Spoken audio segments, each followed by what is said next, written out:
Good evening, listener, and welcome to Mr. Spike's Bedtime Stories. I do hope you are sitting comfortably. You are? Very good. Then I shall begin tonight's tale.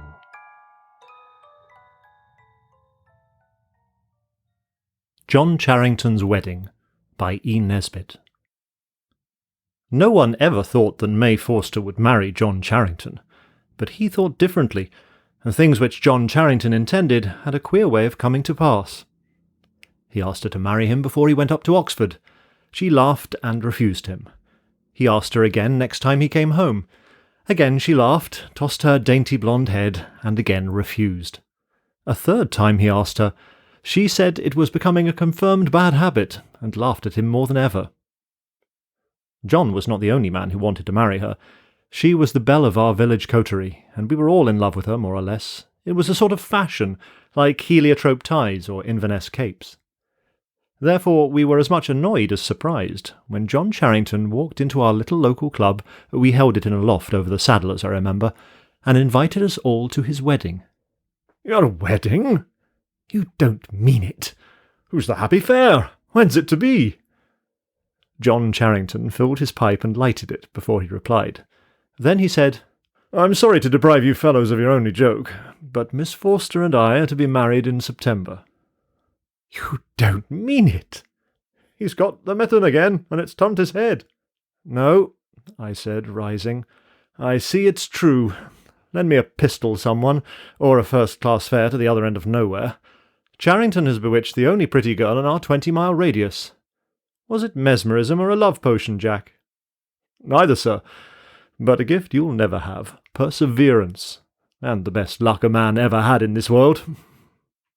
There was something in his voice that silenced me, and all chaff of the other fellows failed to draw him further. The queer thing about it was that when we congratulated Miss Forster, she blushed and smiled and dimpled for all the world as though she were in love with him and had been in love with him all the time. Upon my word, I think she had. Women are strange creatures. We were all asked to the wedding. In Brixham, everyone who was anybody knew everybody else who was anyone. My sisters were, I truly believe, more interested in the trousseau than the bride herself, and I was to be best man. The coming marriage was much canvassed at afternoon tea-tables and at our little club over the Saddlers, and the question was always asked, "Does she care for him?" I used to ask that question myself in the early days of their engagement, but after a certain evening in August I never asked it again. I was coming home from the club through the churchyard. Our church is on a time-grown hill, and the turf about it is so thick and soft that one's footsteps are noiseless. I made no sound as I vaulted the low lichened wall and threaded my way between the tombstones. It was at the same instant that I heard John Charrington's voice and saw her. May was sitting on a low flat gravestone, her face turned towards the full splendour of the western sun. Its expression ended at once and for ever any question of love for him. It was transfigured to a beauty I should not have believed possible, even to that beautiful little face. John lay at her feet, and it was his voice that broke the stillness of the golden August evening. My dear, I believe I should come back from the dead if you wanted me." I coughed at once to indicate my presence, and passed on into the shadow fully enlightened. The wedding was to be in early September. 2 days before, I had to run up to town on business. The train was late, of course, for we are on the Southeastern, and as I stood grumbling with my watch in my hand, whom should I see but John Charrington and May Forster. They were walking up and down the unfrequented end of the platform, arm in arm, looking into each other's eyes, careless of the sympathetic interest of the porters. Of course, I knew better than to hesitate a moment before burying myself in the booking office, and it was not till the train drew up at the platform that I obtrusively passed the pair with my Gladstone and took the corner in a first-class smoking carriage. I did this with as good an air of not seeing them as I could assume. I pride myself on my discretion, but if John were travelling alone, I wanted his company. I had it. "Hello, old man," came his cheery voice as he swung his bag into my carriage. "Here's luck. I was expecting a dull journey." "Where are you off to?" I asked, discretion still bidding me turn my eyes away, though I saw without looking that hers were red-rimmed. "To old Banbridge's," he answered, shutting the door and leaning out for a last word with his sweetheart. "Oh, I wish you wouldn't go, John," she was saying in a low, earnest voice. "I feel certain something will happen." "Do you think I should let anything happen to keep me? And the day after tomorrow, our wedding day?" "Don't go," she answered with a pleading intensity which would have sent my Gladstone onto the platform and me after it. But she wasn't speaking to me. John Charrington was made differently. He rarely changed his opinions, never his resolutions. He only stroked the little ungloved hands that lay on the carriage door. "I must, May. The old boy's been awfully good to me, and now he's dying I must go and see him. But I shall come home in time for—" The rest of the parting was lost in a whisper and in the rattling lurch of the starting train. "You're sure to come," she spoke as the train moved. "Nothing shall keep me," he answered, and we steamed out. After he had seen the last of the little figure on the platform, he leaned back in his corner and kept silence for a minute. When he spoke, it was to explain to me that his godfather, whose heir he was, lay dying at Peasmarsh Place, some 50 miles away, and had sent for John, and John had felt bound to go. "I shall surely be back tomorrow," he said. "Or if not, the day after, in heaps of time. Thank heaven one hasn't to get up in the middle of the night to get married nowadays." "And suppose Mr. Bainbridge dies?" "Alive or dead, I mean to be married on Thursday," John answered, lighting a cigar and unfolding the Times. At Peasmarsh Station we said goodbye, and he got out, and I saw him ride off. I went on to London, where I stayed the night. When I got home the next afternoon, a very wet one, by the way, my sister greeted me with, "Where's Mr. Charrington?" "Goodness knows," I answered testily. Every man since Cain has resented that kind of question. "I thought you might have heard from him," she went on, "as you're to give him away tomorrow." "Isn't he back?" I asked, for I had confidently expected to find him at home. "No, Geoffrey." My sister Fanny always had a way of jumping to conclusions, especially such conclusions as were least favourable to her fellow creatures. "He has not returned, and what is more, you may depend upon it he won't. You mark my words, there'll be no wedding tomorrow." My sister Fanny has a power of annoying me which no other human being possesses. "You mark my words," I retorted with asperity. "You had better give up making such a thundering idiot of yourself. There'll be more wedding tomorrow than ever you'll take the first part in." A prophecy which, by the way, came true. But though I could snarl confidently to my sister, I did not feel so comfortable when late that night I, standing on the doorstep of John's house, heard that he had not returned. I went home gloomily through the rain. Next morning brought a brilliant blue sky, gold sun, and all such softness of air and beauty of cloud as go to make up a perfect day. I woke with a vague feeling of having gone to bed anxious, and of being rather averse to facing that anxiety in the light of full wakefulness.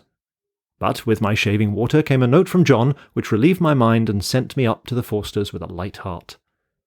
May was in the garden. I saw her blue gown through the hollyhocks as the lodge gate swung to behind me. So I did not go up to the house, but turned aside down the turfed path. "He's written to you too," she said, without preliminary greeting, when I reached her side. "Yes, I'm to meet him at the station at 3 and come straight on to the church." Her face looked pale, but there was a brightness in her eyes and a tender quiver about the mouth that spoke of renewed happiness. "Mr. Brambridge begged him so to stay another night that he had not the heart to refuse," she went on. "He is so kind, but I wish he hadn't stayed." I was at the station at 2:30. I felt rather annoyed with John. It seemed a sort of slight to the beautiful girl who loved him that he should come, as it were, out of breath and with the dust of travel upon him to take her hand, which some of us would have given the best years of our lives to take. But when the 3 o'clock train glided in and glided out again, having brought no passengers to our little station, I was more than annoyed. There was no other train for 35 minutes. I calculated that with much hurry we might just get to the church in time for the ceremony, but oh, what a fool to miss that first train! What other man could have done it? That 35 minutes seemed a year as I wandered round the station, reading the advertisements and the timetables and the company's bylaws, and getting more and more angry with John Charrington. This confidence in his own power of getting everything he wanted the minute he wanted it was leading him too far. I hate waiting. Everyone does, but I believe I hate it more than anyone else. The 3:35 was late, of course. "Drive to the church," I said, as someone shut the door. "Mr. Charrington hasn't come by this train." I ground my pipe between my teeth and stamped with impatience as I watched the signals. Click, The signal went down. 5 minutes later, I flung myself into the carriage that I had brought for John. Anxiety now replaced anger. What had become of the man? Could he have been taken suddenly ill? I had never known him have a day's illness in his life, and even so he might have telegraphed. Some awful accident must have happened to him. The thought that he had played her false never, no, not for a moment, entered my head. Yes, something terrible had happened to him, and on me lay the task of telling his bride. I almost wished the carriage would upset and break my head so that someone else might tell her, not I, who... But that's nothing to do with this story. It was 5 minutes to 4 as we drew up at the churchyard gate. A double row of eager onlookers lined the path from Lichgate to porch. I sprang from the carriage and passed up between them. Our gardener had a good front place near the door. I stopped. "Are they waiting still, Byles?" I asked, simply to gain time, for of course I knew they were by the waiting crowd's attentive attitude. "Waiting, sir? No, sir. Why, it must be over by now." "Over? Then Mr. Charrington's come?" "To the minute, sir. Must have missed you somehow, and I say, sir," lowering his voice, "I never seen Mr. John the least bit so afore, but my opinion is he's been drinking pretty free. His clothes was all dusty and his face like a sheet. I tell you I didn't like the looks of him at all, and the folks inside are saying all sorts of things. You'll see, something's gone very wrong with Mr. John, and he's tried liquor. He looked like a ghost, and in he went with his eyes straight before him, with never a look or a word for none of us, him that was always such a gentleman." I had never heard Byles make so long a speech. The crowd in the churchyard were talking in whispers and getting ready rice and slippers to throw at the bride and bridegroom. The ringers were ready with their hands on the ropes to ring out the merry peal as the bride and bridegroom should come out. A murmur from the church announced them. Out they came. Byles was right. John Charrington did not look himself. There was dust on his coat, his hair was disarranged. He seemed to have been in some row, for there was a black mark above his eyebrow. He was deathly pale. But his pallor was not greater than that of the bride, who might have been carved in ivory, dress, veil, orange blossoms, face and all. As they passed out, the ringers stooped, there were 6 of them, and then, on the ears expecting the gay wedding peal, came the slow tolling of the passing bell. A thrill of horror at so foolish a jest from the ringers passed through us all, but the ringers themselves dropped their ropes and fled like rabbits out into the sunlight. The bride shuddered, and grey shadows came about her mouth, but the bridegroom led her on down the path where the people stood with the handfuls of rice. But the handfuls were never thrown, and the wedding bells never rang. In vain the ringers were urged to remedy their mistake. They protested with many whispered expletives that they would see themselves further first. In a hush like the hush in the chamber of death, the bridal pair passed into their carriage, and its door slammed behind them. Then the tongues were loosed, a babel of anger, wonder, conjecture from the guests and the spectators. "If I'd seen his condition, sir," said old Forster to me as we drove off, "I would have stretched him on the floor of the church, sir, by heaven I would, before I'd have let him marry my daughter." Then he put his head out of the window. "Drive like hell," he cried to the coachman, "and don't spare the horses."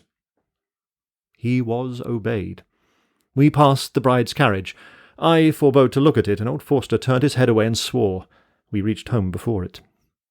We stood in the doorway in the blazing afternoon sun, and in about half a minute we heard wheels crunching the gravel.